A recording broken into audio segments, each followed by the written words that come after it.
अस्सलाम वालेकुम स्टूडेंट्स। ये इंग्लिश एमडी केट का पेपर पास पेपर्स हैं। नंबर वन आप देखें, choose the correct use of preposition. इसमें करेक्ट यूज ऑफ प्रपोजिशन देना है। Since she believe dash her abilities she didn't ask dash any help. अगर आप इसमें देखेंगे तो बिलीव इन होगा, तो ये ए ऑप्शन इसका होगा, बिलीव इन। और आस्क फॉर होता है, तो बिलीव विद भी नहीं होगा, तो ये इसका ए ऑप्शन होगा। सेकंड नंबर पे आ जाते हैं, choose the sentence with correct use of degree of adjective.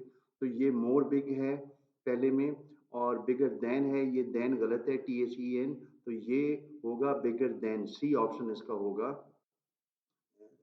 My bed is bigger than my desk. तो ये सी इसका ऑप्शन होगा, बिग बिगर बिगेस्ट। उसके बाद थर्ड पे आ जाते हैं हम लोग, choose the word closest in meaning. अगर आप इसको देखेंगे, the fireman took several hours to put out the fire. तो पुट आउट का मतलब ये है एक्सटिंग्विश, तो बुझाना, आग बुझाना। तो डिसलोकेट भी नहीं होगा, प्रोड्यूसर भी नहीं होगा, ब्रॉडकास्ट भी नहीं होगा। उसके बाद हम लोग पंक्चुएशन पे आ जाते हैं, 4 नंबर पे। There was a heavy fog in the morning, the services at the airport were close. इसमें अगर आप देखेंगे, पहले में पहले ऑप्शन में देखेंगे कॉमा है, और दूसरे ऑप्शन में सेमीकोलन है, तीसरे ऑप्शन में कोलन है, और चौथे ऑप्शन में फुल स्टॉप है। तो इसमें अगर हम लोग देखेंगे तो बी ऑप्शन हमें सही लगेगा, there was heavy fog in the morning semicolon, the services at the airport were closed.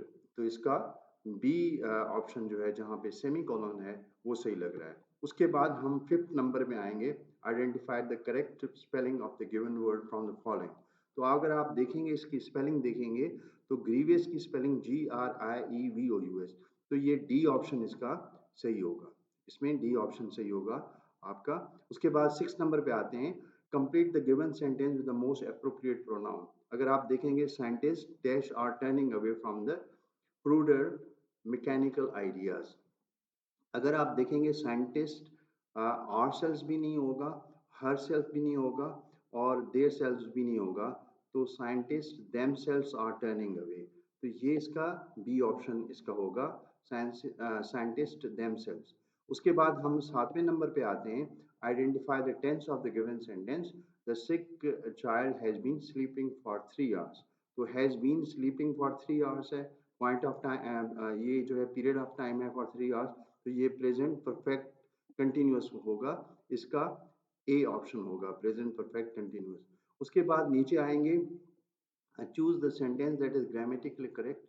अगर आप देखें कि ये कौन सा सेंटेंस ग्रामेटिकल करेक्ट है, ही वेड हिमसेल्फ टू मॉन्ट्स, और ही वेड देमसेल्व्स टू मॉन्ट्स, और ही वेड टू मॉन्ट्स। तो ये इसका सी ऑप्शन सही होगा, इसमें रिफ्लेक्सिव प्रोनाउन नहीं आएगा, तो ये इसका सी सही होगा ऑप्शन।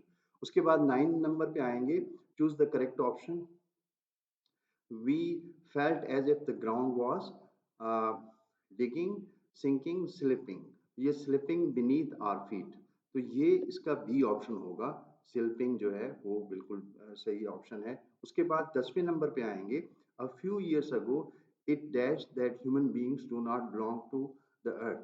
तो a few years ago it was found, it found नहीं होगा, हैड फाउंड नहीं होगा, तो इट वाज फाउंड होगा। ठीक है, ये इसका पैसिफायर आएगा। उसके बाद जो है हम 11 नंबर पे आएंगे, अ shoal of fish dash killed by the fisherman. अगर आप देखेंगे इसमें, तो shoal ऑफ फिश हैव भी नहीं होगा, और हैड भी नहीं होगा, और हैज भी नहीं होगा, तो हैज बीन। तो ये इसका ए ऑप्शन जो है वो होगा इसका। उसके बाद 12 नंबर पे आ जाते हैं, at last the fly was dash, the most appropriate word to be filled in is. तो यहाँ पे अगर आप देखेंगे, तो फ्लाई इंटरटेन नहीं होता है, स्पेयर्ड नहीं होता, इनवाइटेड नहीं होता, तो ट्रैप्ड होता है बाय द स्पाइडर, ट्रैप करता है, स्पाइडर उसको ट्रैप करता है। उसके बाद 13 नंबर पे हम लोग अगर आएंगे, choose the similar meaning of bracketed word, providentially his mind was not injured. तो इसका जो होगा ऑप्शन, लकीली, लकीली इसका ऑप्शन होगा, प्रोविडेंशियली का मतलब है लकीली, तो ये इसका डी ऑप्शन होगा। 14 नंबर पे अगर आएंगे, a carpenter carves dash on cupboards, choose the right word to fill in the. तो इसमें अरेस्क्यू, अरेस्ट, अरेस्ट रैप्स क्यों? ये आएगा, इसका ए ऑप्शन होगा, क्योंकि ओमेट भी नहीं होगा, डेक भी नहीं होगा, फ्लावर से कंसर्न इसका नहीं होगा, तो इसका ए ऑप्शन होगा। उसके बाद हम लोग आगे चलेंगे, तो 15 we just a game of tennis, तो ये होगा we just have a game of tennis, क्योंकि वी है तो ये हैव इसका ऑप्शन होगा। उसके बाद जो है हम लोग 16 पे आएंगे, the pen is expensive still I have bought it, तो ये इसका ऑप्शन होगा, बी इसका ऑप्शन होगा, क्योंकि the pen is expensive still I have bought it, तो ये इसका बी ऑप्शन होगा।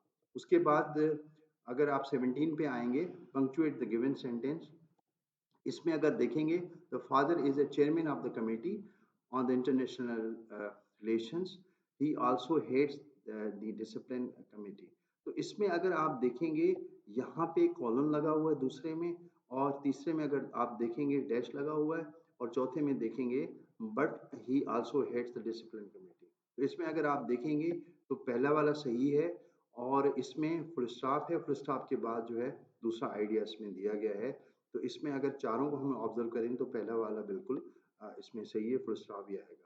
और 18 नंबर आप देखेंगे, which of the following sentence is correct, आप देखेंगे I want to live near my parents live, I want to live where my parents live, और I want to live where my parents live. अब ये C option इसका बिल्कुल सही है, क्योंकि वेयर के बाद कॉमा नहीं आएगा, और उसके बाद जो है ना ये पहले वाला गलत है, और फिर उसके बाद यहाँ पे डी में वेयर के बाद कॉलन नहीं आएगा। 19 नंबर पे हम लोग जाते हैं, dash methods don't work, choose the correct option, तो ये होगा द मेथड्स होगा, द मेथड्स डोंट वर्क, जो है वो ये बी ऑप्शन उसका होगा।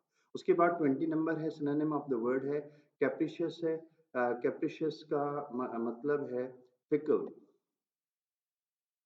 फिकल, वो फॉर्म रहने वाला नहीं, तो कैप्रिशियस का ये होगा, ए होगा।